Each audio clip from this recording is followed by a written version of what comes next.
ये चित्र दिख रहा है क्या आपको? इस चित्र से मैं कुछ बात बताने वाला हूँ, ध्यान से सुनना। मैंने यहाँ ऊपर लिखा है संसार में द्वंद्वात्मक स्थितियां हैं, थी, हैं और रहेंगी। द्वंद्वात्मक स्थितियों से मतलब क्या है? सुनो, संसार में, इस दुनिया में अगर दिन है तो रात है, सुख है तो दुख है, सफलताएं हैं तो असफलताएं भी है, धूप है तो छाया भी है, अपने हैं तो पराये भी है, हार है तो जीत भी है। समझ रहे हो ना? ये द्वंद्वात्मक स्थितियां होती है। तो अब सुनो, अगर दुनिया में सुख और दुख बराबर चलते रहते हैं तो मैं तो बच्चों को कहता हूं कि पहले दुख ले लो, पहले दुख झेल लो, तो सुख तो आना ही आना है। बताओ, अगर हमने दुख झेल लिया तो सुख आएगा कि नहीं आएगा? क्यों आएगा? क्योंकि ये तो संसार की प्रकृति है, दुनिया की प्रकृति है, और प्रकृति का नियम है कि यहाँ द्वंद्वात्मक स्थितियां पाई जाती है। हमेशा रात नहीं रहती, दिन होगा। हमेशा धूप नहीं रहती, कभी छाया भी होगी। नहीं समझिए ये बात है? तो सुख है तो दुख है, ये चीजें चलती रहती है प्रकृति में। तो अगर दुख आया है तो सुख भी आएगा। आपने कभी देखा है या सुना है कि एक व्यक्ति आज खुशी से हंस रहा है तो जिंदगी भर हंसता ही रहता है, कभी रोया नहीं, ऐसा होता है? नहीं। आज आप खुश हो, यहाँ बैठे हो तो क्या कभी आप रोए नहीं? क्या कभी आपको मम्मी ने डांटा नहीं? क्या पापा ने डांटा नहीं? क्या गुरुजी ने डांटा नहीं? क्या ठोकर लग के गिरे नहीं? क्या चोट लग कर रोए नहीं? तो ये स्थितियां बनती रहती है, ये प्रकृति का नियम है। तो मैं बच्चों को कहता हूँ कि दुख को पहले झेल लो, क्योंकि सुख तो आएगा। अगर आपने सुख पहले झेल लिया तो दुख तो आएगा, क्योंकि सुख दुख चलते रहते हैं। समझाई क्या बात है? तो पहले बच्चों को दुख ही झेल लेना चाहिए। ये मैं बातें कहता हूँ बोर्ड वाली परीक्षा दे, आप तो भी छोटे हो, चलो बोर्ड की जो परीक्षा दे रहे हैं ना, मैं उनको कहता हूँ कि बेटा अभी जो पढ़ने के 5-4 साल है ना, उनमें आपको दुख होगा, सुबह उठते समय कष्ट होगा, 4 बजे उठकर पढ़ने को मन नहीं करेगा, लेकिन वो दुख झेल लो, वो कष्ट झेल लो, उठो 4 बजे, उठो पढ़ो। समझा रही बात है? तो दुख होगा, कष्ट होगा, कोई बात नहीं, वो कष्ट झेलो, कोई फर्क नहीं पड़ता। जो बीमार है, जो वृद्ध है, वो तो देर रात तक जागेगा या कम सोएगा तो शरीर दुखेगा, कष्ट होगा, है ना? लेकिन आप तो युवा हो, अगर परीक्षा के दिनों में 2 घंटे ज्यादा भी पढ़ लिए, परीक्षा के दिनों में 2 घंटे कम भी सो लिए, तो इस युवा अवस्था में कोई फर्क नहीं पड़ता। समझानी बात है? तो वो दुख झेल लो, क्योंकि अभी आप आराम भरी जिंदगी जीने की कोशिश करोगे और दुखों से घबराते रहोगे। सुख क्या है? पढ़ना कम पड़े, जल्दी ना उठना पड़े, खेल कूद में समय बिताए, यही सुख है। अगर इसी में आपने 5-7 साल बिता दिए तो आगे नौकरी नहीं मिलेगी। जो और बच्चे पढ़ रहे हैं उनकी तरह हम आगे नहीं पढ़ पाएंगे, वो तो पढ़ करके आगे नौकरी मिल जाएगी उनको, और हम नौकरी प्राप्त नहीं कर पाएंगे, है ना? और फिर तगारी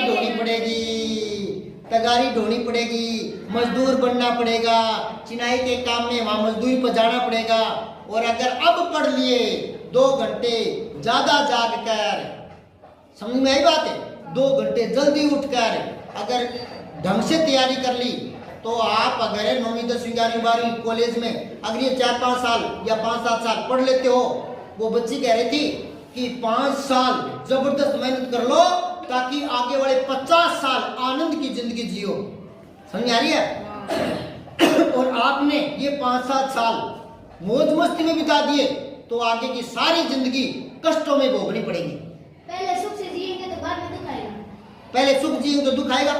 अभी दुख से जी लो ना तो सुख तो आएगा ही आएगा, पक्का आएगा, क्योंकि ये द्वंद्वात्मक स्थिति संसार में बनी रहती है। सुख है तो दुख है, दुख है तो सुख है। समझ आ रही बात है? तो आप दुखों से घबराओ मत, संघर्ष करने से डरो मत, संघर्ष करो। कुछ बच्चे क्या करते हैं, पढ़ाई काल में पढ़ाई से मन चुराते हैं और धीरे धीरे पढ़ाई से दूर होने लगते हैं और परीक्षा की ढंग से तैयारी नहीं कर पाते, कंपटीशन का सामना नहीं कर पाते, फलते फिर रोना रोते हैं कि 1 नंबर से रह गया था, 2 पॉइंट से रह गया था, 20 से रह गया था। तो फिर वो आगे नहीं बढ़ पाते, नौकरी नहीं मिल पाती, कोई काम नहीं सीख पाते। नौकरी का मतलब सरकारी नौकरी नहीं, आलसी बन गया ना तो वो कोई भी काम नहीं कर पाएगा। कोई बिजनेस भी नहीं कर पाएगा। तो आलस को आने ही मत दो। अब यहां देखो आप, अभी मैंने कहा द्वंद्वात्मक स्थितियां हैं, तो ये किसका भरा हुआ, ये जीवन की अगर बात करें तो सुख दुख भरे रहते हैं ना जीवन में। अकेले सुख ही सुख होते हैं जिंदगी में? नहीं। दुख भी होते हैं ना। तो यहाँ सुख और दुख भरे रहते हैं। आदमी में अच्छाइयां भी होती है और बुराइयां भी होती है। यहाँ तो मैंने बहुत कम लिख पाया हूं, मैं कम जगह पूरी द्वंद्वात्मक स्थिति है, समझ गए ना। तो मैं तो एक दो उदाहरण से बता रहा हूँ कि अगर आप में बुराई है तो अच्छाई भी है। हर अच्छे आदमी में बुराई मिल सकती है और हर बुरे आदमी में कोई ना कोई अच्छे गुण मिल सकते हैं। हमें किसी व्यक्ति की बुराई को नहीं देखना, अच्छाई देखनी है।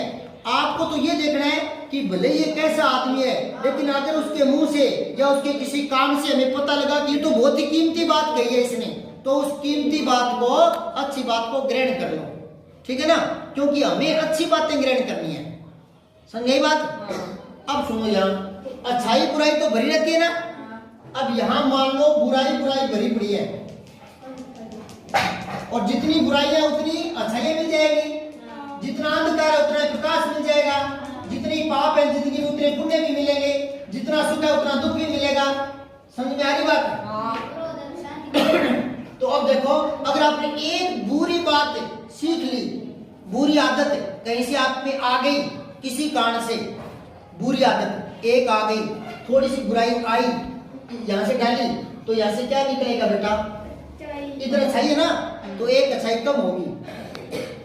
अगर आपने दो तीन आप में अच्छी बातें हैं और कोई सत्संग में कोई बड़ा व्यक्ति या कोई माता पिता या कोई गुरुजी है ना, या कोई संत कोई भी अच्छी बातें बताता है, जीवन में उपयोगी बातें, तो आपने अपनी अच्छाइयों में थोड़ी सी अच्छाई और डाल ली, तो होगा क्या?